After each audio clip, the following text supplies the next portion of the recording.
Buenas noches, bienvenidos a RM. Es casi un reencuentro porque durante toda esta semana pasada estuvimos cada uno de nosotros, de los integrantes de este equipo de RM, en nuestras casas saliendo de manera virtual. Le agradezco enormemente a todo el equipo técnico, a Juanpi Romero, a Agus, a los productores que...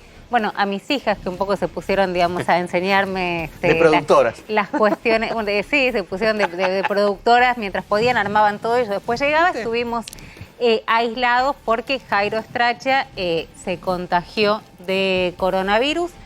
Él, la mujer, los chicos ya están bien, pero bueno, tiene que tener 72 horas, creo que sin síntomas, antes de hacerse un nuevo PCR.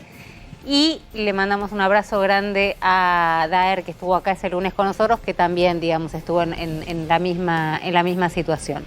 Un poco esto también habla de ciertos negadores que me parece que no terminan de entender que hay cuestiones que tienen como la contundencia de los hechos y no hay otra vuelta que darle.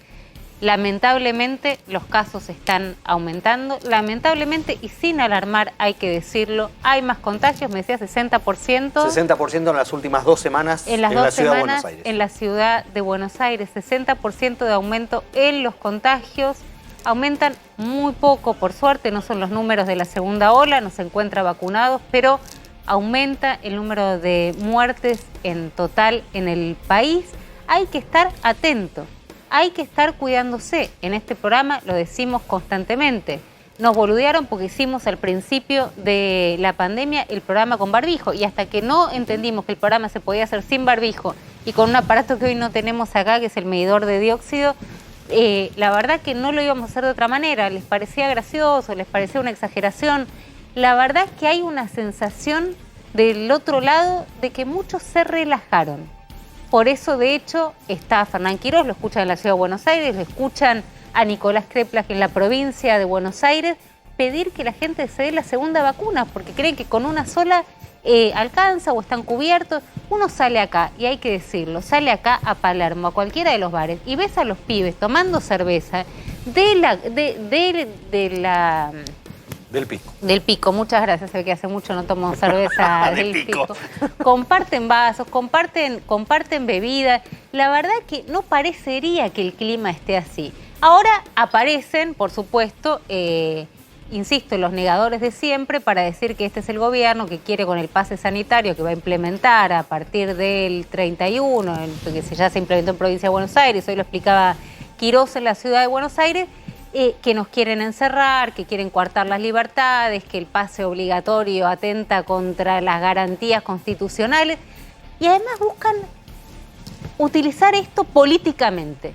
Ahora, yo quiero que me expliquen una medida tan antipática como puede ser una nueva restricción, como puede ser tener que estar mostrando justamente el pasaporte, estar mostrando que uno está vacunado, yo creo que como un aliciente, ¿no? Pues si querés ir a recitales masivos, querés ir a una cancha, querés ir a un cine, querés ir a un teatro, querés entrar a un restaurante, de alguna manera lo que te está haciendo es, bueno, te estoy impulsando a que si tenés ganas de hacerlo, hacelo, pero estando vacunado, sabiendo que el que está dentro también está vacunado. ¿Me pueden explicar quién puede capitalizar políticamente esto? Porque de verdad es un debate que tengo ganas de tener y no encuentro del otro lado quién me lo explique. No, este es el gobierno que te quiere tener encerrado. La verdad que no sé, entonces se pusieron de acuerdo. El gobierno nacional, el gobierno provincial, el gobierno de la ciudad de Buenos Aires, se pusieron de acuerdo todos. No, el coronavirus es un invento porque fíjense que durante las elecciones no hubo y ahora empezaron los casos después. Sí, el mundo entero confabuló. ¿Ustedes vieron lo que está pasando en Europa, lo que está pasando en Australia? Volvieron a cerrar y planean una reapertura en 2 meses. Insisto, no quiero ser alarmista. Entiendo que hay que convivir con esto. Hoy a la mañana me fui a hisopar a la rural. Increíble lo que están laburando, lo digo cada vez que puedo, la gente de la rural, la gente del Colón, digo, los lugares en los que nos hemos hisopado a lo largo de este tiempo con la paciencia, la buena voluntad, a pesar de todo. La buena onda. La buena onda algo es increíble. clave, Le mando sobre un todo con beso, los mayores. Sí, grande que es un tema muy sensible. Muy sensible. A Romina Marson, que es una de las que trabaja ahí, que a veces mira y dice, te hisopaste como 20 veces. Y sí, me tocó hisoparme, pues trabajamos durante la pandemia. ¿Quién puede capitalizar esto? o los gobiernos del mundo entero se pusieron de acuerdo y confabularon para decir, bueno, ahora vamos a cerrar, ahora vamos a abrir, son las derechas totalitarias. La verdad que es tan ridículo el argumento. Insisto, hoy a la mañana me fui a hisopar a la rural. Cuando entro me pregunta uno de los chicos, hay que ir ahora a las rurales con turno, hay otros centros en la ciudad que funcionan sin turno, me preguntan, ¿venís al evento? Yo pensé que me estaba haciendo un chiste, y le digo, mira, si hisoparme es un evento, sí, qué sé yo, la verdad, no, me dice, no, hay un evento, acá hay un desayuno, o sea, vamos a tener que convivir. Había un montón de gente hisopándose y un montón de gente que estaba en un desayuno de fin de año. Bueno, tendremos que convivir con esto hasta que aparezca, ahora tenemos la vacuna, hasta que aparezca la pastilla o el Tamiflu de lo que era la gripe A, pero lo cierto es que los números están, los casos están, los hospitales van a estar mintiendo. Realmente no puedo entender la lógica de esto es una maniobra del gobierno. ¿De cuál gobierno? Acá está Soledad Acuña con nosotros, vamos a estar hablando con ella de uno de los grandes debates que se da que tiene que ver con las pasantías no rentadas, ¿no? Pero ha sido una de las grandes protagonistas, lamentablemente, de la gestión del COVID con la decisión férrea de no cerrar las escuelas, una decisión que llegó hasta la Corte Suprema. Lo último que debe tener ganas, ahora se lo voy a preguntar, la verdad es que no lo sé. Lo último que debe tener ganas es estar pensando otra vez en cómo van a cerrar y cómo van a abrir. ¿A quién les sirve? ¿A quién les sirve una medida tan antipática? Los papás. Estamos preocupados de vuelta. Suerte, la verdad que uno piensa por suerte terminan las clases, pero por un lado decís por suerte terminan las clases y los chicos no van a tener que ir a los colegios, pero por otro lado decís, bueno, van a empezar a hacer programas y van a estar menos controlados de los que están en el colegio. ¿Qué piensa? ¿Que tenemos ganas de ver a los chicos todavía con barbijo? Los chicos chiquitos no se lo están sacando. No se animan a sacarse el barbijo y por un lado decís está bien y por otro lado decís qué infancia de mierda les tocó pasar.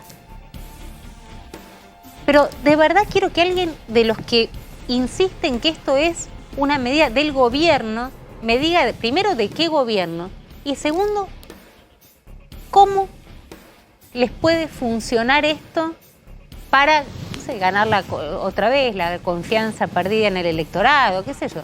Alberto Fernández tiene ganas de dar buenas noticias, parece totalmente. Eso, ¿no? Está desesperado buscando para dar buenas noticias. Kicillof también, Larreta también, todo, donde ven un poquito, un cachito de crecimiento, menos desempleo, baja la pobreza, un poquito, alguna noticia para contar. ¿Piensan que tienen ganas de dar números de un 60% de aumento de los casos en las últimas 2 semanas en la ciudad de Buenos Aires? Volvimos. Cairo va a volver en un par de días. Sí, vemos. Vemos que no, va a volver en un par de días y va a estar con nosotros, por supuesto, el año que viene. Sí, sobrevivió a lo que fue la casa, ¿no? Los chicos, otra vez, digo, una historia donde... El festejo de River, sobrevivió todo. Con tres pibes, todos infectados, pero bueno, la verdad que todos más tranquilos. Yo hablaba con amigos que habían, con Ale Fantino, que había tenido COVID en la primera época, y decía, bueno, la diferencia enorme, ¿no? Con las vacunas, vos sabés que más o menos pasa una semana, y dice, ¿vos sabés lo que era estar esperando el día 8, que era el día que no sabías si caías, si te internaban, si te intubaban? Porque era todo el mundo pasando el drama hasta psicológico del día 8. Bueno, y ni que hablar de la cantidad de muertos que lamentablemente hemos tenido y las explicaciones que se tendrán que dar en algún momento respecto del manejo de la pandemia. Pero bueno, acá estamos de vuelta y vamos a insistir y nos van a decir que somos terroristas, ¿no? de la pandemia y que queremos encerrar a todos y que estamos a favor del pase. Estamos a favor de cuidarnos, básicamente, de cuidarnos, algo que no estamos viendo que esté pasando y sí estamos viendo que están creciendo, insisto, mucho los casos. ¿Cómo estás, Sole? Muy bien. ¿Bien? Terminando muy bien el año, contenta. Agotada. Contenta y agotada. Y agotada. agotada porque más no pude dormir al bebé antes de venir, así que quedó ahí marido reemplazando. Quedó Kravitz a cargo de... Está muy bien, está muy bien. Me parece hay que empoderarlo para que él ayuda un montón, pero hoy me tocaba a mí y no pude, no quería dormir, así que bueno. Pero termina un año complicadísimo. Termina un año difícil, de mucho trabajo, pero con mucha satisfacción también por lo que pudimos hacer y por las posiciones que pudimos defender. Hoy tuvimos un acto de egresados de adultos que terminaron la primaria y la secundaria. A mí me encanta ir a esos actos porque es como la culminación de muchas historias que habían sido frustradas en otro momento y que pueden concluirse, ¿no? Y que pueden llegar a un objetivo y la verdad que siempre esa emoción y a lágrima. Y hablábamos con los adultos que había sido un año muy difícil, pero que ellos sentían que era donde más habían puesto la educación por delante de todo y se veía y nos agradecían como habíamos defendido nosotros esa posición, ¿no? De que ellos tengan derecho a estudiar, que los chicos puedan ir a la escuela. Entonces es un año agotador, estamos todos en el ministerio con unas ojeras tremendas, en todo el gobierno, en cualquiera de las áreas, pero con mucha satisfacción de haber estado, como decimos nosotros, del lado correcto. Pero a ver, hicimos lo que teníamos que hacer. Sole, vos decís, y le digo Sole, sí, digo, ya está, me van a hacer empezar. ¿Por qué le decís Sole? Porque la conozco, conozco hace mucho tiempo. Yo le voy a decir ministra, si no te molesta. Vos llamala como quieras, pero digo, no empiecen ahora, ¿por qué le decís Sole? Bueno, listo, nada, yo también tengo la paciencia, ¿viste? Un poquito justita. Bueno, como estamos medio todos del otro lado, calculo que también. Pero te decía, pues estuvimos del lado correcto. Ahora, no siempre supieron que estaban del lado. Digo, con el diario de lunes tal vez es más fácil. Pero a un momento fue bastante arriesgado.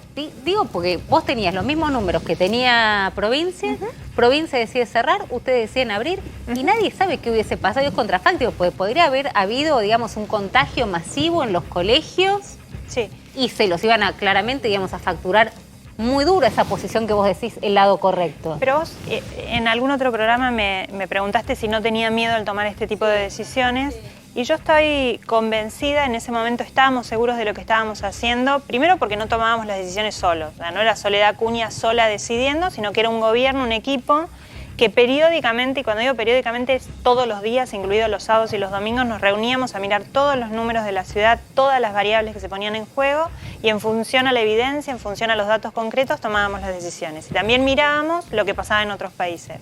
Entonces, sabíamos qué era lo que estábamos haciendo, sobre qué base nos apoyábamos y además priorizábamos, Romina, porque también esto, si no, era lo mismo en la provincia que acá y ustedes hicieron, no era lo mismo, no era lo mismo.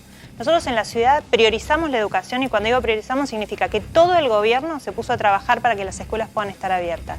Que como sociedad aceptamos que hubiese comercios cerrados, pero que las aulas estuvieran abiertas. Que hubiese sectores de la economía que estuviesen como más dificultados de poder desarrollarse, que estuviesen frenados, pero que las aulas estuvieran abiertas. Y fue un acuerdo social, era la política, pero también las familias que confiaban, porque mandaban a sus hijos a las escuelas, los docentes que sabían que su lugar era dentro de las aulas.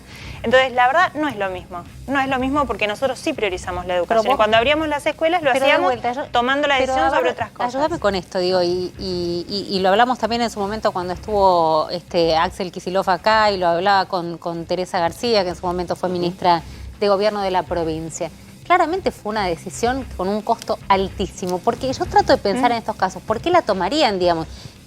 Parte de la respuesta negativa en las urnas que tuvieron la provincia de Buenos Aires tuvo que ver claramente con esta decisión. Sin duda. ¿Por qué la tomarían si no hubiese una convicción legítima, digo, por parte del equipo de salud de ellos, que podía haber contagios en las escuelas? Creo que habría que preguntárselo a ellos, ¿no? Pero me parece que hay varias cosas. En primer lugar, que al principio los chicos eran los más fáciles de guardar y de encerrar porque nadie hablaba por ellos. Acordate que hasta mediados de año no había ninguno de los especialistas de infancias que hablan habitualmente hablando por los chicos. No había nadie que dijera, che, estamos encerrando a los más chicos, el perro puede salir a dar la vuelta a la manzana, pero mi hijo no puede ir a la plaza. Digo, no había nadie que lo dijera en voz alta, más allá de los padres y madres que en su casa y desde su lugar lo lamentaban. Entonces, en primer lugar, me pensé que era lo más fácil, encerrar a los chicos, cerrar las escuelas. Total, el sindicato que tendría que haber salido a decir, che, la escuela no es lo mismo presencial que virtual, alentaba y estaba del lado del gobierno que cerraba las escueras. Entonces, me parece que al principio... En la ciudad también. 2 de los 17. Okay. 2 de los 17, no eran la mayoría, ni eran los más, ni eran la mayoría de docentes. Y en segundo lugar, me parece que que porque estaba claro que la inversión que tenían que hacer para que pudiesen abrirse las escuelas no estaban dispuestas a hacerla. Porque mientras nosotros comprábamos los aparatos que filtraban el aire, los purificadores de aire, en la provincia no se compraron purificadores. Y nosotros sí, para que las aulas pudiesen tener la ventilación necesaria y el aire necesario. Sí, fue una cuestión de prioridades. Ellos priorizaron otra cosa. Priorizaron otras cosas. Preferían tener a los comercios abiertos a cualquier costo que abrir las escuelas. Pero nosotros ministra, no. ahí provincia siempre explicó que la diferencia, sobre todo en el área AMBA, entre el conurbano y la ciudad de Buenos Aires, es que el sistema es distinto, que en la ciudad de Buenos Aires los alumnos y las alumnas están cerca de las escuelas, con lo cual el traslado es más limitado, mientras que en el conurbano los traslados no son tan limitados, que los chicos y las chicas no necesariamente tenían la escuela cerca y eso impedía este poco movimiento y multiplicaba las posibilidades de contagio al tener que moverse. ¿Ese argumento no es válido, según vos? Es que el argumento es cierto, pero lo usábamos nosotros. En Provincia de Buenos Aires querían que utilicemos el concepto de AMBA para cerrar todas las escuelas, porque si nosotros teníamos las escuelas abiertas, ellos tenían la presión de las familias porque abriesen las de la provincia. Entonces, cuando querían utilizar concepto AMBA, nosotros desde Ciudad y yo en el Consejo Federal con el Ministro Nacional, ante el Ministro Nacional, le dije, la unidad más chica de medida es la Ciudad de Buenos Aires, donde pasa esto. Las escuelas están asignadas por distancia al domicilio y donde no hay que usar transporte público para trasladarse porque solo el 30% de las familias utilizan transporte público para ir a las escuelas. Entonces ese era un argumento nuestro. Digo, provincia quería abrazarnos en el no se puede para no tener ellos la presión de abrir. Pero claramente eran prioridades y decisiones de inversión. Insisto, nosotros hicimos inversiones extraordinarias para que haya docentes designados en las aulas cuando algún docente estuviese exceptuado. Hicimos inversión extraordinaria en recursos sanitarios para que las escuelas tuviesen todo lo que necesitaban para sentirse cuidados. Y la pauta más clara es que los chicos iban a las escuelas, las familias confiaban que estaban seguros y los docentes también iban. Porque como bien vos dijiste, tuvimos 10 medidas de fuerza. No hubo acatamiento. Los docentes iban a las escuelas con miedo, sin vacunas, pero sabiendo que era el lugar donde tenían que estar. Y nos lo decían todo el tiempo. Y no se sentían solos. Porque estaban los recursos en el aula, pero también estaban los recursos pedagógicos para acompañarlos ante las dificultades que encontraron en un aula con chicos que habían podido aprender, chicos que no habían podido aprender el año anterior. Ahora, aún así, Soledad, con esta decisión, se perdieron, por supuesto, digamos, muchos días. Hubo un tiempo donde las escuelas estuvieron cerradas o las clases, digamos, o hubo clases pero virtuales donde no se puede comparar con lo que es una clase presencial. Yo te voy a preguntar sobre todo porque también muchas de las mamás y los papás estamos perdidos respecto de cómo se va a recuperar. Esto que proponía Larreta de más horas de clases y tiene que ver con esto, a ver si lo podemos escuchar al jefe de gobierno porteño. El de las clases está pidiendo, ahí se escucha, el de las clases está pidiendo. ¿Febrero van a principio de febrero? Arrancamos el 21 de febrero nuevamente. Nosotros dijimos que ante esta situación extraordinaria de 2 años, con clases distintas a las habituales, necesitamos medidas extraordinarias y esto significa más oportunidades para aprender a quienes no pudieron aprender lo que debían. Y eso significa más días y más horas de clase. Más días es un calendario extendido, por eso empezamos el 21 de febrero y terminamos como este año, que estamos terminando, como vos dijiste, la semana que viene. En la Ciudad de Buenos Aires hay clases hasta el 22 de diciembre porque era lo que nos habíamos comprometido. El año que viene lo mismo, empezamos antes, terminamos antes, calendario de 194 días. Y además, horas extraordinarias obligatorias para los chicos de 6º y 7º grado, que es cuando tienen que hacer el pasaje a la secundaria, que es lo más complejo. Esto es la jornada extendida que hace 5 años implementamos como voluntaria, pasa a ser obligatoria. A ver, ¿lo querés ver a Horacio Rodríguez Larreta contando esto? Más horas de clase, más horas en las aulas. En la pandemia dimos una enorme pelea por la presencialidad y la defendimos y la ganamos. Y eso lo hicimos junto con toda la comunidad educativa. Y desde hace algunas semanas presentamos un plan para seguir sumando horas de clase, para empezar antes las clases de las vacaciones de verano, usar las horas libres para generar nuevas instancias, para aprender, y abriendo las escuelas todo el año, abriéndolas los fines de semana también. Hoy todos los docentes de la ciudad tienen capacitaciones obligatorias y aprenden sobre tecnología, sobre los nuevos contenidos informáticos, porque para formar a los estudiantes del futuro necesitamos también docentes del futuro. Tengo una de mis hijas que me escribe, ¿cómo los fines de semana? Esto es para los chicos de secundaria que tengan materia. Justo sí. le toca. ¿Cómo los fines? ¿Qué parte de los fines de semana? ¿Cómo los fines de semana? Esto es, en las escuelas de gestión estatal seguro para todos los chicos que tengan materias previas o en proceso, o sea, que no hayan aprobado y adeuden materias, clases los días sábados obligatorios hasta que recuperen los contenidos que les permita seguir avanzando. En las escuelas privadas tienen esto habilitado como opción y lo van a ir definiendo en función de las estrategias de cada una de las escuelas. ¿Y eso se le cubre, digamos, como horas extras a los Nosotros docentes? Es parte de la inversión adicional que hicimos en horas docentes para poder tener las escuelas abiertas los sábados desde noviembre del año pasado. En la ciudad, desde noviembre del 2020 hay clases los sábados para primaria y desde abril de este año para secundaria. Y así es que pudimos pasar del 70% de los estudiantes de la ciudad tenían materias en proceso. Quiere decir que adeudaban materias del 2020, que no habían podido consignar los conocimientos esperados en secundaria para el 2020. Pasamos del 70 al 25%. Y eso es porque los chicos fueron a clase los sábados, en trayectos pensados específicamente para esto, con docentes pagos específicamente para esto, y después de un trayecto de 5 clases, rendían los exámenes para sacarse las materias pendientes del 2020. Pero la obligatoriedad de la mayor cantidad de horas esto es para el año que viene. ¿Cómo es? Esto es para el año que viene, a partir del 2022.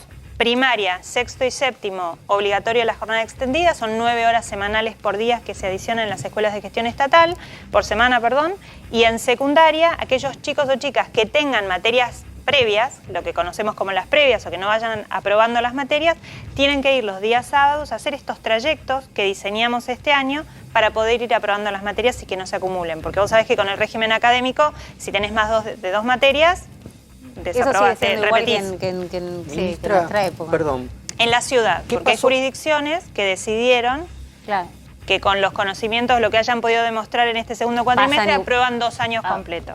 ¿Qué pasó con el alumnado que por el cierre, sobre todo del 2020 y parte de 2021, pero sobre todo el 2020, dejó la escolaridad? ¿Qué pasó? ¿Qué porcentaje en la ciudad, sobre todo en los barrios más vulnerables? ¿Y cuántos, por la acción del gobierno, se pudieron recuperar, irlos a buscar para que volvieran al sistema? Porque en la provincia de Buenos Aires, sobre todo en el conurbano, contale un fue caso drama. que contó justamente Kravets acá, Diego Kravets. En Lanús, sí. En una escuela de Lanús que, debes conocer el caso, creo que era el 60% habían abandonado la escuela y no volvían, no volvieron. Sí. Y eso se repite en muchos lugares. Nosotros, ¿se acuerdan en julio del año pasado, después del receso de invierno, que salimos como ciudad a decir hay 5.300 chicos que se desconectaron? Y empezó una discusión con Trota que era, él quería darme computadoras y conectividad, y yo le decía, abrime las escuelas, así puedo llevar a los chicos de vuelta. Autorizame a abrir las escuelas. Y él decía, se soluciona con computadoras. Y nosotros decíamos, no es un problema de computadoras. Pero en julio los teníamos identificados. Y acá el valor del tiempo y la asertividad de las medidas. Como en julio los teníamos identificados, pudimos hacer llamados 1 a 1, irlos a buscar casa por casa porque teníamos la información centralizada de cada uno de los estudiantes, los fuimos a buscar con los programas, con los promotores, con los docentes y pudimos ir trabajando su reinclusión el año pasado. En diciembre volvimos a hacer ese número y decíamos, bueno, en total durante todo el año hubo 6.500 chicos que tuvieron dificultad para tener continuidad pedagógica y trabajamos con ellos para que en el 2021, o sea, este año, estén en las escuelas. De esos 6.500, solo 440 no pudieron volver. El resto volvieron. Y esos 440 no volvieron porque tienen situaciones de vulneración de derechos absolutamente más graves que la no escuela, digamos, y estamos acompañándolos con otros actores del Estado. Ahora, si vos en agosto del 2021, después de 1 año y medio, te diste cuenta que los chicos no estaban y no tenés la información centralizada y no tenés los recursos para ir a buscarlos casa por casa y le decís a los docentes, salgan a buscarlos con algún programa que trata de acompañarlos, y la verdad que va a pasar lo que pasa ahora, que estamos diciendo que en la Argentina sigue habiendo 600.000 chicos que no volvieron a la escuela. Y yo creo que si hablas con cualquier intendente del conurbano o con cualquier pastor evangelista del conurbano, te va a decir de la enorme cantidad de casos como este de la escuela de Lanús, donde el 50% de su matrícula no volvió, y eso es un número muy superior a los 600.000 que están diciendo de todo el país. Sí, es muy... No, y además es una tragedia. Es una tragedia porque cada día que el chico está fuera de la escuela hace más difícil su retorno. Entonces, no es solamente decirle a los docentes, te pago un extra para que vayas a buscarlo, porque el docente solo no puede hacer esa tarea. Tiene que haber una comunidad trabajando para que vuelvan, un Estado acompañando para que vuelvan, y hay que hacerlo a tiempo. 1 año y medio después, es muy tarde. Nosotros logramos que más del 95% de los chicos volvieran porque fuimos a buscarlo a tiempo. Esa era la clave, y por eso nosotros el año pasado decíamos, cuenten, tengan números, evalúen. Del otro lado te van a decir que la Ciudad de Buenos Aires tiene recursos que la provincia no tiene, digo, refiriéndote a la política, digamos, educativa de la provincia. Pero eso también, es falso, ¿no? Eso es falso, no es verdad. Nosotros no tuvimos, porque somos una ciudad rica, nosotros tenemos un sistema de información centralizado. Eso no es plata, eso es decisión de gestión. Nosotros sabíamos que chicos se habían caído porque los fuimos a contar en cada escuela y le pedimos a los docentes que nos digan. Y teníamos la información centralizada. Pero centralizar eso en la provincia de Buenos Aires con el volumen que tenés. Es un sistema de gestión que había empezado, esto lo había empezado Gabriel Sanchezini cuando fue ministro de Educación en la provincia con la gobernadora María Eugenia Vidal, y habían empezado a centralizar la información. Lo está haciendo, la mayoría lo están haciendo hace muchos años, muchas provincias de la Argentina, lo tiene Mendoza como lo tenemos nosotros, digo, no muchas más lo tienen cerrado, pero es una decisión de gestión, no es inversión millonaria en un sistema, es gestión de la información para poder tomar decisiones de política pública. Lo mismo que evaluar. Nosotros evaluamos en diciembre del año pasado cuando nadie evaluaba. ¿Y para qué evaluábamos? ¿Para castigar a los chicos? No, para entender quiénes necesitaban un acompañamiento diferente, quiénes necesitaban una mirada específica sobre su trayectoria. Porque recién decías y pasó, digamos, pero para recordar que está la decisión tomada sobre ciertas jurisdicciones de que los chicos pasan igual. Sabiendo, no sabiendo, digamos, entendiendo, bueno, que la pandemia permite, digamos, casi ante una crisis donde se decidió seguir con las escuelas cerradas, esa decisión de crisis se resuelve con otra decisión que es, bueno, como no pudimos, decidimos no enseñar, entonces no evaluemos porque los chicos no aprendieron. Y eso lo único que es tener una generación de chicos que los últimos 2 años no tuvo clases y van a egresar de 5º año sin haber podido cursar ni 5º ni 4º año. Y esos chicos son los que van a salir a buscar empleo. Bueno, y ahí quería ir, vos me decís, estoy cansada, todos estamos con ojeras, está terminando el año, y dan una discusión que claramente va a generar y generó un debate que tiene que ver con, llamarlo, pasantías no rentadas, y la verdad, hablábamos con pasantías Javier... no rentadas en empresas, en empresas, ¿no? Para chicos y chicas de quinto año. Quinto año. De escuelas no técnicas, porque las escuelas técnicas ya lo tienen. Y yo le decía a Javier, ¿sabes que no tengo una posición tomada al respecto? Me genera, viste, como no necesariamente creo que nosotros por ser periodistas tenemos que tener una posición, esto, viste, una opinión sobre todo. No tenemos una opinión sobre todo, la verdad tengo ganas de escuchar, digo, si querés lo escuchamos, no sé si lo tenemos en placa o en audio a Baradel, por lo menos los dos que salieron a expresarse en contra fueron Baradel y Ofelia Fernández, entre otros, exacto. Sorsoli, el ex rector del Colegio Buenos Aires, también. Y básicamente el argumento era, el trabajo es rentado. Ofelia Fernández, que estuvo esta semana, ya estoy perdida con la semana pasada había estado con Alberto Fernández. Para felicitarla. Mirá cómo le respondía a la reta Ofelia Fernández. Prácticas educativas, o más bien trabajo gratis de menores de edad en las empresas de mis amigos. Es legisladora porteña. Es legisladora porteña, hizo un discurso bastante duro para arrancar, pero bueno, acá metiéndose en el tema puntuales, acá quieren manos de obra gratis para los amigos de la reta.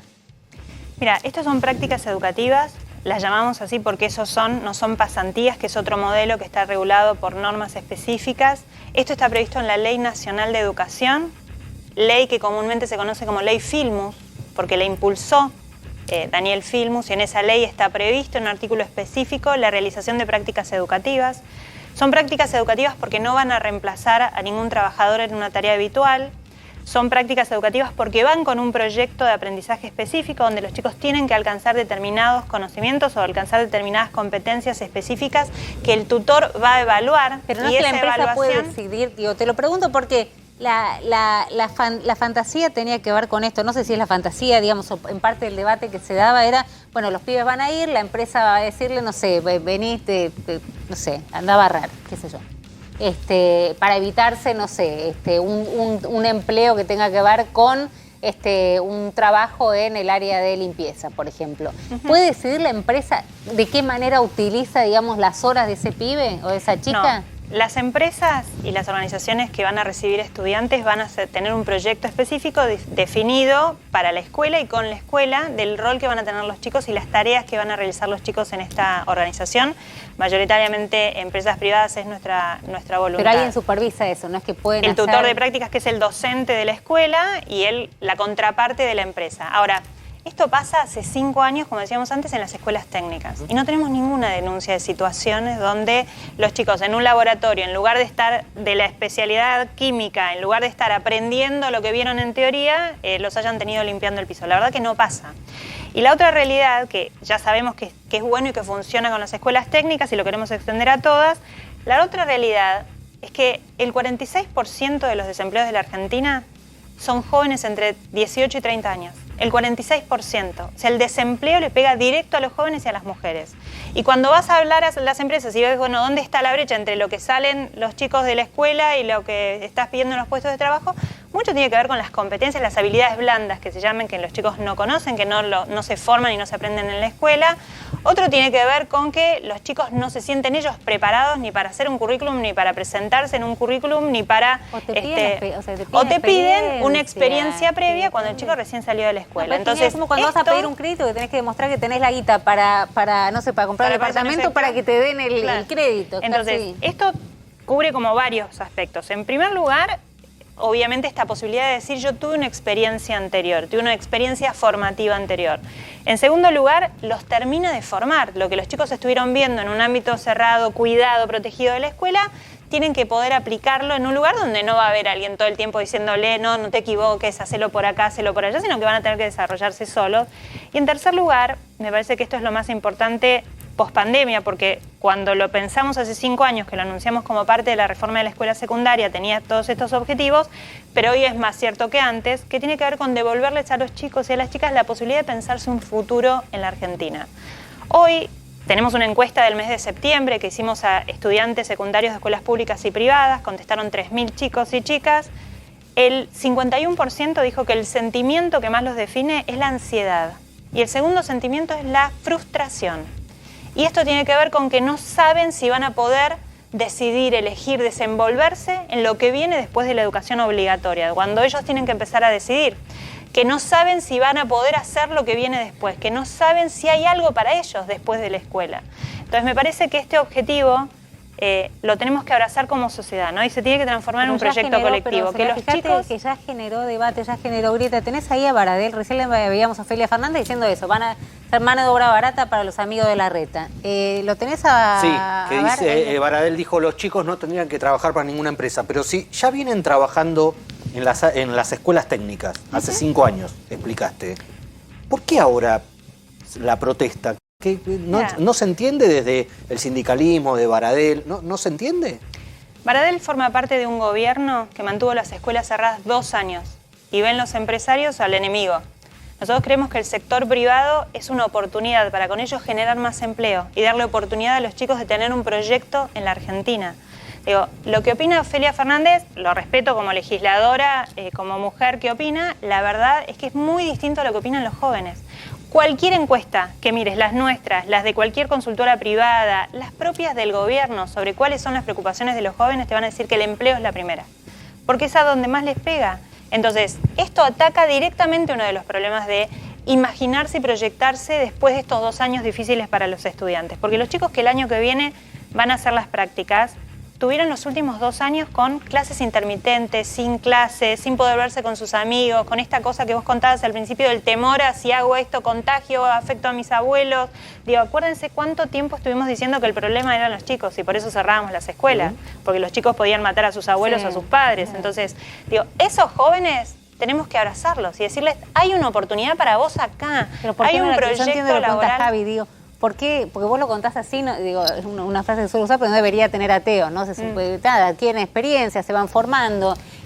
Hay una cuestión que me parece que se también viene haciendo, no es que no se viene haciendo. Se viene haciendo porque también es muy hipócrita que hay un sector de los chicos que egresan, que tienen más contactos, o que los padres pueden tener más contactos, que muchos de los trabajos se van consiguiendo por Las algo que en la relaciones. familia judicial es muy usual, pero afuera también, digamos, por las relaciones que muchos pibes no tienen y se quedan afuera, Es desigual, digamos. ¿no? Ahí Es la absolutamente meritocracia es muy desigual. complicada, Sí, porque sí, no sí, tienen, no. no tienen las mismas Absolutamente. oportunidades. Ahí no arrancan de No. si tu papá conoce No. a tu mamá No arrancan o de tu cero tía, todos. no arrancan de Ni cero todas. todos. Mira, por eso te decía y no fue ingenuo. Por eso te digo que la ley que regula esto originalmente es la ley Filmus. La norma que regula las prácticas en las escuelas técnicas es durante el gobierno de Cristina, una resolución nacional del gobierno de Cristina. Hoy los que se oponen son los que forman parte de este gobierno, que formaba parte con esos mismos actores en su momento cuando lo avalaron, pero que decidieron que las escuelas estén cerradas 2 años y que se ponen en oposición a nuestras posiciones solamente porque vienen de este espacio político. Entonces, yo no creo que Ofelia, cuando habla con sus amigos y compañeros de juventud, de militancia, crean todos que el trabajo no es un problema, que lo tengan todos resueltos.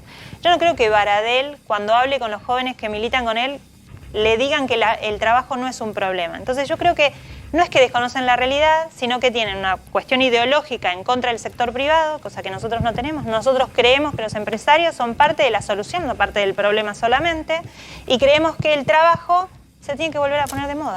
Y es tan simple como eso. Se tiene que volver a poner de moda el trabajo, y el progreso en nuestro país se dio siempre a partir de la escuela y del trabajo.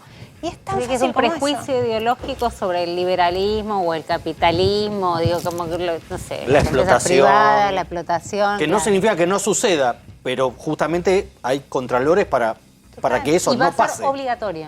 Obligatorio porque es dentro de la caja curricular, son 120 horas de práctica educativa en empresas, más 30 horas de educación financiera. Este curso de educación financiera introductorio, que hace un total de 150 horas a todo el paquete, lo que busca es darle herramientas de habilidades blandas en el sentido de cómo presentarse a una entrevista, cómo armar tu currículum, pero también conceptos fundamentales como el ahorro, la inversión, el emprendedurismo, criptomonedas, las cosas que están pasando y con las que los chicos y chicas van a tener que interactuar cuando salgan del cuidado de la educación obligatoria. Y esto es en horario de cursada, reemplaza algunas materias que hoy tienen que se llaman proyectos, EDI, distintos nombres, pero que es en horario de clase. Entonces va a haber días que los chicos van a la escuela y va a haber días que van a trabajar en la empresa.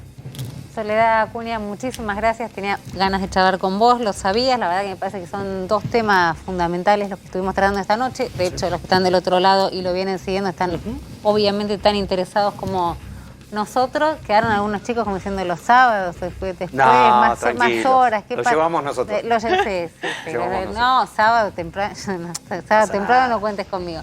Pero está bueno. Lamento, digamos, que otra vez no se terminen colando cuestiones ideológicas frente a algo que va a beneficiar a todos. Nada que nos sorprenda. No, nada que nos sorprenda, pero lamentablemente. Sí, pero que rompe bastante las Sí, pelotas. Perdón, la ministra de Educación, Soledad Acuña. Está la ministra de Educación delante y vos diciendo esa barbaridad. Bueno, chicos, Por ya favor. Volviste peor. Volví, ¿viste? En vez de volver mejor, volviste no miento, peor. porque dicen, volvimos No, mejor, está perfecto. No, peor. volví así, Como los volví otros. con, Bueno, con no menos importa. resto. Sole, muchísimas gracias, un abrazo a Diego. Muchas Muchísimas gracias. ¿Tenemos otro tema? ¿Tenemos a un colega? Tenemos otro tema, tenemos un nos colega, ilustre. tenemos a un... Mira, me encanta esto de la sinergia entre la gráfica. Hombre, ¿Viste? acá tenemos sentado un hombre de gráfica, director Hermoso. del diario Perfil, otro director de un diario, el director del Cronista y mi jefe. Así que... Subdirector. Sí, Llamale el cargo, sí, pues después se subdirector. nos arma un lío. A él, sobre todo. A él se puede decir que no hay tanto vedetismo en la No, gráfica. es cierto. Nada. Es más putería de televisión. Sí, totalmente. Horacio Reyes, ¿estás por ahí? ¿Qué tal, Romina? ¿Cómo estás? ¿Qué tal, Javier? ¿Cómo andas? ¿Todo bien? ¿Cómo estás, ¿Qué Horacio? hace otro que anda con ojeras después de un día que fue bastante agotador para la cobertura en términos de lo que tiene que ver con la cuestión económica y con un ministro de Economía que finalmente, y después de esperarlo bastante, fue al Congreso? Al Congreso, obviamente, tiene que, de alguna manera, buscar el apoyo, ¿no? en el Congreso para el presupuesto 2022, un presupuesto que, para tener en cuenta algunos datos, ¿no? La Argentina este año va a terminar creciendo alrededor del 10%, entonces un crecimiento muy bueno, muy alto. Lo ideal sería que tengamos este crecimiento a tasas chinas durante muchos años para que realmente podamos salir de la situación donde estamos. Pero este crecimiento tiene que ver también con un rebote de un año pésimo como fue el año pasado, producto de la pandemia, de la cuarentena, que todo el mundo cayó. La economía, la Argentina, que en un país donde estaba mal, imagínate que la situación es peor. Por lo tanto, el año pasado cayó 10% la economía, este año sube 10%, es decir, vamos a empezar 2022, pero en la línea recta es como que empezáramos 2020, ¿no? Hace cuenta que arrancamos de nuevo con la economía que teníamos a principio de 2020. Ahora Pero en tu análisis, digamos, más fino de lo que pasó hoy justamente con el paso del ministro Guzmán por el Congreso, ¿vos creés que dejó satisfechos, digamos, hemos escuchado varios cruces, digamos, pero en lo que es tu análisis, de lo que viste, el planteo que hizo, ¿dejó satisfechos por lo menos a los que estaban esperando su exposición o tuvo gusto a poco? No, dejó satisfecho. Yo creo que hay un reconocimiento de Guzmán de alguna manera que el presupuesto es como una línea donde, bueno, hay que estar lo más parecido posible al presupuesto. Pero después, vos sabés que no todo termina siendo el presupuesto. Es decir, no todo se termina cumpliendo. Sí es una línea a la cual hay que seguir. Creo que lo más delicado es cumplir con la inflación. Imagínate que este año teníamos un presupuesto, una inflación de 29% y la inflación va a estar alrededor de 45-50 este año. Para 2022, el gobierno proyecta una inflación de 33%. Bueno, obviamente, creo que no solo la oposición, yo creo que el propio oficialismo no termina de creer ese número del 33%. Por otro lado, hay un crecimiento de 4% en el presupuesto. Por lo tanto, ahí el gobierno sí hace digamos, se estira a poco, pero hay algo que es real. La oposición no lo discute tanto, ese 4% de crecimiento.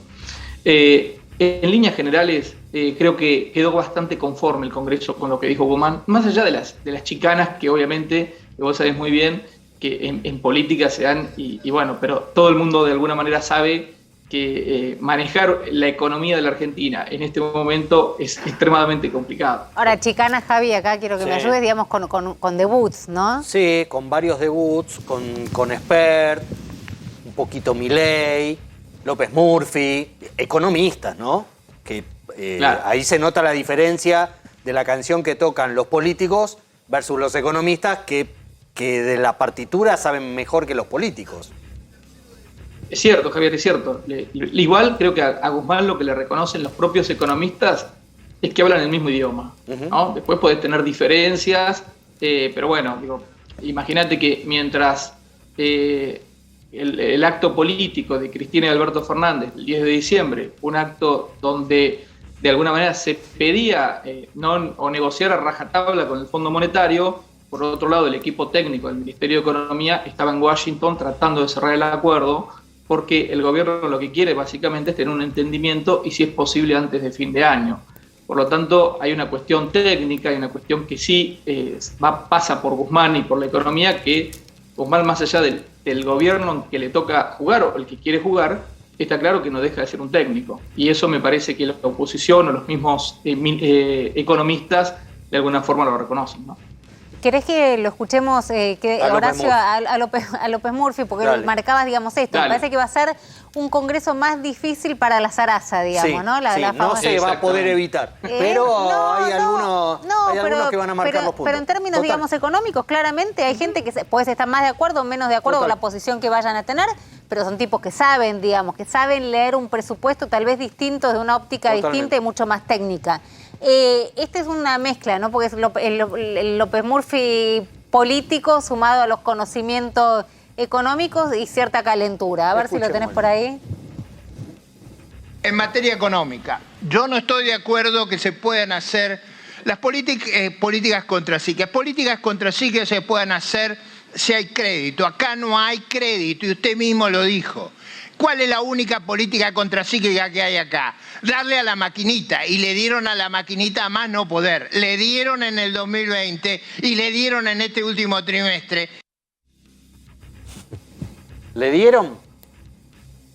Le dieron, claro. Le dieron. A ver, ¿de qué estamos hablando? Estamos hablando de básicamente lo que dice López Murphy, bueno, imprimís billetes, ¿no? Y esto va a colaborar de alguna manera con mayor inflación.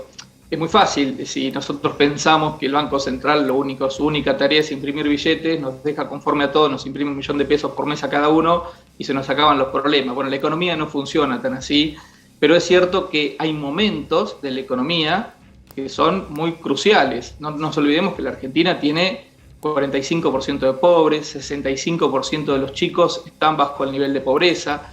Digo, son todos datos que me parece que hay que tener en cuenta a la hora de hacer un análisis de por qué a veces se le tiene que dar a la maquinita. Porque llega un momento que ¿qué haces con los planes sociales? ¿No los pagás? Bueno, los planes sociales, más allá de las críticas, imagínate que la pobreza sin planes sociales, y esto lo dice la Universidad Católica Argentina, en su observatorio de análisis económico, que dice, bueno, en realidad sin los planes sociales la indigencia pasaría del 8 al 18%, son 10 puntos de diferencia y son un montón de gente que no llega a cumplir la canasta básica. ¿Qué quiere decir? La canasta básica de alimentación. Por lo tanto, estamos hablando que, bueno, es un país con una economía muy difícil y además súper endeudada y al mismo tiempo sin que te den crédito, porque estamos obviamente en una situación donde nadie nos presta plata. Entonces hay que arreglar con el fondo, hay que arreglar las cuentas y al mismo tiempo con el país que tenemos. Sí. Horacio, comentabas lo del arreglo con el fondo. ¿No es un poco papel pintado, un dibujo del presupuesto 2022 sin haber arreglado con el fondo? Esto que vos planteás correctamente, que el presupuesto es una línea de acción, ¿no es un verso sin haber arreglado con el fondo? Sin saber, así, decir, claro, la línea haber va arreglado, para allá, sí. Son los que nos van a ahora levantar o bajar el dedo respecto a la economía del año que viene. Escuchá a Guzmán lo que decía sobre esto. Dale. Nosotros hacíamos a la hora de confeccionar el presupuesto cuentas de lo que implicaba para el proyecto de ley incluir el pago de la deuda al Fondo Monetario Internacional. Algunos escenarios. Un escenario, por ejemplo, implica eliminar a cero todo el gasto de capital, a cero. Ese 2,4% del producto, a cero. Eliminar todos los subsidios de energía y transporte. Eso sería un tarifazo enorme. Y eso es obviamente insostenible. Otro escenario distinto, alternativo, era, para pagarle al Fondo Monetario Internacional, eliminar completamente el aguache y las asignaciones familiares, eliminar el potenciar trabajo, eliminar el progresar, eliminar todas las políticas alimentarias, eliminar todo el resto de los programas sociales, no comprar ninguna vacuna COVID, eliminar todas las transferencias corrientes a provincias y eliminar todo el financiamiento a las universidades. Y eso solo para el sector público, porque además hay que conseguir los dólares, que no están. Ese era el escenario, digamos. Ese era el escenario que planteaba Guzmán. ¿Es verso bueno, hay una el presupuesto sin el acuerdo con el fondo? No, es que hay una explicación ahí que me parece básica, ¿no? Lo que está diciendo Guzmán es, si nosotros le tenemos que pagar al Fondo Monetario en las condiciones actuales, es decir, sin una renegociación, no tenemos ninguna posibilidad de subsidiar algo.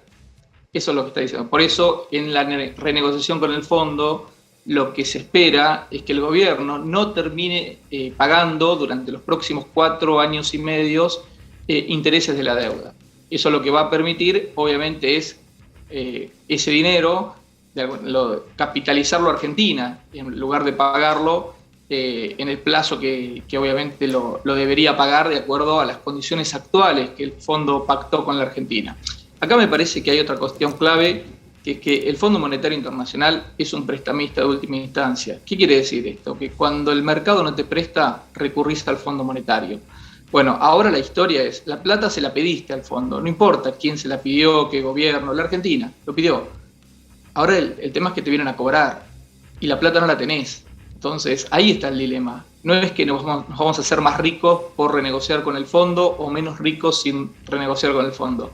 El tema es que tenemos que arreglar un problema porque lo debemos, y además es que nos va a permitir, de alguna manera, empezar a ordenar las cuentas, que claramente, sin un acuerdo con el fondo, imagínate, no hay países, no hay registros de defaults contra el Fondo Monetario. Es decir, lo último que se puede defaultear, en líneas generales, son los acuerdos con el Banco Mundial, con el Fondo Monetario, claro. Es decir, es más complejo porque ahí de alguna manera, como te decía, es un prestamista de última instancia, es decir, te presta cuando nadie te presta. Por lo tanto, ¿está bueno recurrir al fondo? Lo ideal está bueno cuando recurrís por alguna situación en particular. No está bueno para gastarte la plata en gasto corriente, ¿no? Porque después el problema lo que haces es extender el problema para más adelante. O sea que este diciembre va a ser eterno porque vamos a estar viendo si efectivamente, digamos, hay acuerdo o no hay acuerdo. No va a haber acuerdo en diciembre. Vos decís que no va a haber acuerdo, no va a haber por lo menos en el Ministerio de Economía, Ministerio de Economía creen que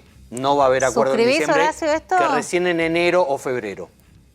Yo creo que la parte técnica va a estar acordada. Yo creo que lo que se va, tal vez no se anuncia en diciembre, sí me parece que lo técnico tiene que estar acordado, por eso es el apuro del propio gobierno. Ahora, después hay otro montón de cuestiones que pueden pasar, como dice Javier, a enero o febrero para realmente terminar de anunciarlo, el acuerdo con el fondo. Horacio, lo que me parece por ahí importante, Romina, y con eso cierro, es que está bueno la discusión si estamos discutiendo de hacer una renegociación con el fondo, un acuerdo con el fondo, y no decir no hacemos, porque lo que no sabemos después es, ok, no negociamos con el fondo, no renegociamos. Esa película no la conocemos. Bueno, una película que planteaba la plaza del sábado, ¿no? Parte de la izquierda que estuvo Exacto. Una película de terror puede ser esa. Bueno, diciendo al fondo. Bueno, lo planteaba acá del Caño también, Nicolás del Caño, Miriam Bregman cada vez que venía. Horacio, te mandamos un abrazo. ¿Se fue Horacio? Estamos acá. Te mando un abrazo enorme, te mandamos un abrazo a los dos. Felicitaciones a todos los colegas por el laburazo que están haciendo en El Cronista, que viene creciendo un montón. Qué bueno, que haya trabajo, que los que amamos la gráfica, los que sentimos que es el lugar de donde los periodistas nos fogueamos, nos formamos, que aparezcan estos espacios, que se pueda trabajar, así que bienvenido y nada, y celebramos con ustedes la victoria de sumar lectores, La verdad que muchísimas gracias este y creo que Romina, yo te recomiendo un día, hay que leerlo el viernes, El Cronista. Te cuento por qué. Ahí está, ¿viste? Ahí como nos tiramos flores, ahí está, me gusta. Pero la verdad que los dos sí, somos mimosos, pero los dos lo pensamos. Horacio, muchísimas gracias, te mando un abrazo enorme. Gracias, muchas gracias a ustedes. Adiós. Javier Calvo Nepoti, hablando de trabajo, déjame contar una maldad en el final. Un minuto tengo. Sí. Mira, echaron al jefe del ejército. ¿Así? En otra época, todos no sabíamos el nombre del jefe del ejército, el jefe de la armada, el jefe de la fuerza aérea. Qué suerte Eran que no, otros ¿no? tiempos. Qué suerte que no. Por suerte ya nadie sabe. No. Te voy a contar la breve historia del general Agustín Cejas, flamante ex jefe del ejército. Le dieron un patadón la semana pasada, lo pasaron a retiro, porque es lo que se suele hacer en estos casos, y se dijo que era por algunas desavenencias con el que está a cargo, con el jefe militar que está a cargo del Estado Mayor Conjunto, que también es del ejército, pero la verdad de la milanesa es que descubrieron que general jefe del ejército, que ya no lo es más, designó a su hijo de 28 años, que no es militar, lo designó ¿A cargo de qué? en la agregaduría militar argentina en Washington, en un puesto de revisor de cuentas, bueno, fíjate qué puedes hacer. ¿Qué puedes hacer? 28 años, sí. Es el hijo de él, con un sueldito de $6.700 mensuales, pagados con la plata de todos nosotros. Pero te pregunto, porque uno en principio, por supuesto, puede parecer eso, Sí. pero digo, ¿tiene alguna formación especial? Parece que es hijo de. Bueno, tiene el... Es hijo de. Bueno, bien. El título nobiliario parece que es. Bueno, hijo de. buena sanción por una práctica se enteraron en el usual. Ministerio de Defensa, salió una nota de Horacio Berbisky en El cohete a la luna y lo pasaron afuera. Bien, bueno. Bien, lo que hay que hacer. Bien. Alguna ejemplaridad a veces está buena. ¿Viste? Era una cuestión bastante habitual, ¿no? Esos puestos escondidos en el exterior que pagaban en dólares o en euros y donde tenía gente para... Bueno, si se mira con lupa está muy bien y el costo también. ¿Mañana a qué hora? A las 10 de la noche, acá. ¿Estás seguro? Acá, Mirá que yo me presencial, vengo acá, con el todo. café de Martín con todo. Cabrales, con las cajas, con las todo. cápsulas, con todo. Seguro, Con vamos todo, a estar. no vamos a fallar. Perfecto. A las 10 de la noche, programón, viene uno de los que debutó y bien picante. Cuidado. En el... Sí, no digo No nada anuncie. porque invitado que se nombra, invitado que se cae, pero no saben la semana que tenemos. Les mandamos un abrazo a todos, contentos de haber vuelto al piso. Con respeto, todo, con miedo, nunca.